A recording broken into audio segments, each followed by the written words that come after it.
known as the Collector of Worlds, but its true name is Brainiac.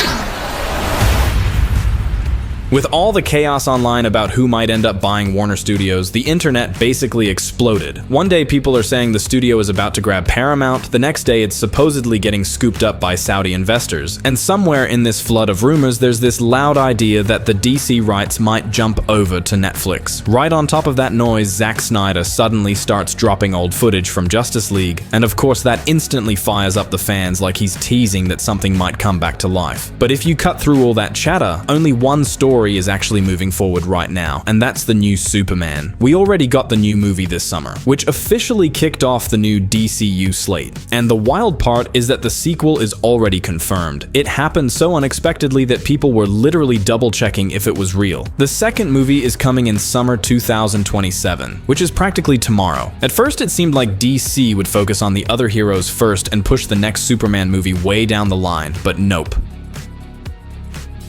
James Gunn has already shown the title page of the script. The sequel is called Man of Tomorrow, classic comic book reference, and one of Clark's most famous nicknames. And yeah, it's funny to remember all the old rumors that Henry Cavill's Man of Steel sequel was supposed to be about Brainiac, and also have the same title. That movie eventually turned into a crossover. They threw in Batman, Wonder Woman, Doomsday, and you already know how that ended. There were even talks that Batman v Superman could have been called Man of Tomorrow, but nobody ever figured out if that was true. Now Man of Tomorrow is officially the title of the new chapter, and it's part of Gunn's Gods and Monsters saga. He kept saying he wouldn't use strict phases like Marvel, but you can still see the structure. They're clearly following a plan.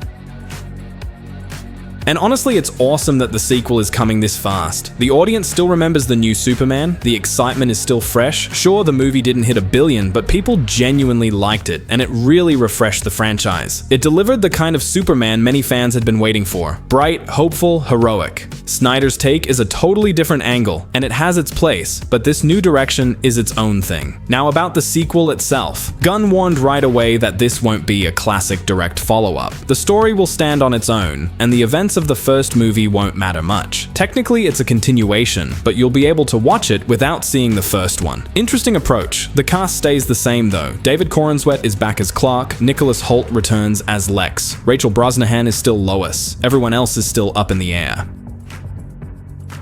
And of course, the big mystery is the villain. The loudest theory, and basically the unofficially confirmed one, is Brainiac. Gunn straight up said that Lex and Superman will have to team up against a much bigger threat, and Brainiac fits that perfectly. Plus, the script's title page literally shows a human brain, which is about as clear of a hint as it gets. Rumors about Richard Grant joining the cast only made the fire burn hotter. The internet instantly decided he must be the new Brainiac, even though there's another theory that he might be playing Lex's father. For now, it's all talk, and nobody even knows if Grant is actually in the movie. So yeah, it's way too early to lock anything in. Man of Tomorrow is already on the horizon, production is gearing up, and honestly, this might be the most stable thing happening at DC right now.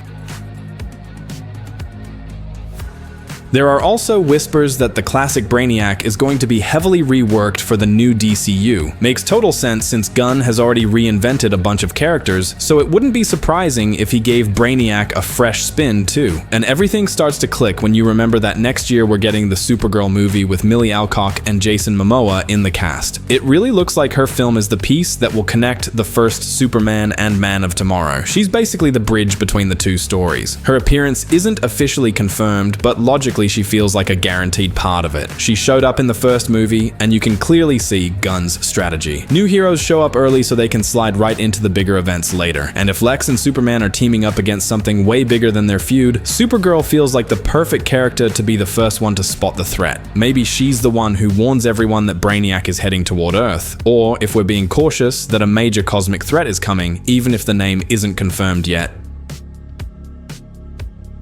Why would Brainiac show up on Earth anyway? That's the big question, but the options are endless. In the comics, he's had dozens of motivations: studying civilizations, hunting for knowledge, collecting cities and entire races, chasing Kryptonian tech. All of that makes Earth a point of interest. Gunn has a huge playground to work with since different writers have interpreted Brainiac in completely different ways, but at his core, he's always an alien conqueror who shrinks cities, seals them in capsules, and keeps them like trophies. Kandor is the most famous example, and a Brainiac storyline automatically pushes the scale from local to galactic.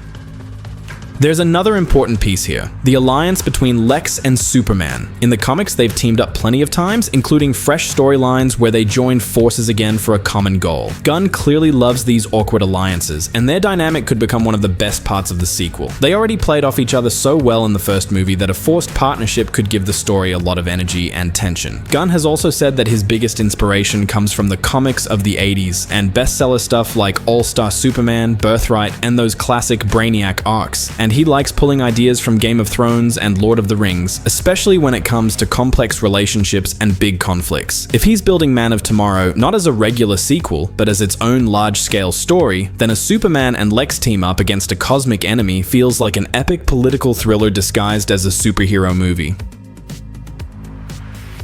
Everything points to Man of Tomorrow drawing from the classic Brainiac attack on Earth and Metropolis, but told through a modern lens. Lex is almost guaranteed to get his iconic power armor, the one fans have been waiting to see in live action forever, and the whole thing could turn into a story built on that perfect formula. The enemy of my enemy is my ally. Every decision, every alliance, every betrayal held together by a very thin thread. If this is the direction they're taking, the second movie might end up being the biggest event of the early DCU. The way Man of Tomorrow can tie back to the first Superman movie actually feels pretty natural, especially if you look at it as an expansion of the universe and a consequence of bigger threats rising after a new hero steps onto the stage. By the end of that first film, Clark finally came into his own as a full-on hero. He's not perfect and he's still figuring things out, but he became a real presence. And that sudden spotlight, that burst of power and influence, easily could have caught the attention of players operating on a cosmic level. That's where the Brainiac theory fits like a glove. He's been monitoring Earth for a long time, just watching its development from afar. But the appearance of Superman breaks the balance. It's basically a signal. A being shows up on the planet with the potential to change the entire direction of human civilization. For Brainiac, that's not just a reason to stop by. That's scientific curiosity, collector's excitement, and strategic necessity. In classic Brainiac fashion, he could show up to study Metropolis, shrink it, and add it to his collection just like he did with Kandor. And it makes total sense that this isn't some random new threat dropping out of nowhere. It's a direct reaction to everything that happened in the first movie. So even though Man of Tomorrow won't work like a traditional sequel structurally, the global consequences of that first story could easily be the spark that sets this larger plot in motion. Now let's talk about Lex. No matter how he feels about Superman, Luthor isn't stupid. He sees that somewhere out in deep space, there's a new player who could wipe out him, Superman, and all of Metropolis in a single sweep. That perfect moment of we both hate each other, but there's someone even worse out there. That's exactly how their temporary alliance can start. It doesn't make Lex a good guy, it doesn't make them friends, but it gives the story amazing drama. Tense negotiations, stone-cold stares, pressure in every scene, and that constant feeling that Lex could backstab Clark at literally any moment. And finally, Brainiac's motivation. The idea that he comes to Earth specifically because Superman disrupted the balance of power is as close to canonical as it gets. Earth suddenly stands out. Metropolis stands out. Superman became too influential too fast, and that puts the planet on Brainiac's radar. This angle creates the perfect catalyst for conflict. Superman is the reason this threat even shows up, but he's also the one who has to face it. So this isn't just the next chapter. It's a story about how every action in the first movie triggers a chain reaction that leads directly to Brainiac's arrival, and this forced alliance between Lex and Clark. It makes the world feel alive, logical, and way more massive.